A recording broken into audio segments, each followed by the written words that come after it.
பண்ணா அடுத்த நிமிஷம் அவன் சாக போறவனா இருக்கணும், இல்ல ஆல்ரெடி செத்தவனா இருக்கணும். நான் தாண்டா லியோ, லியோ தாஸ்.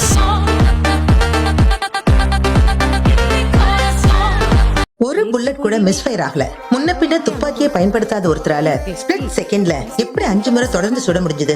முறையா ட்ரைனிங் எல்லாம் எடுத்த சில போலீஸ்காரங்களே முட்டிக்கு கீழே சுடுறதுக்கே தடுமாறுறாங்க. ஆனா இவரால மட்டும் எப்படி பதட்டமே இல்லாம 5 பேரையும் சரியா சுட முடிஞ்சது? நான் தாண்டா லியோ.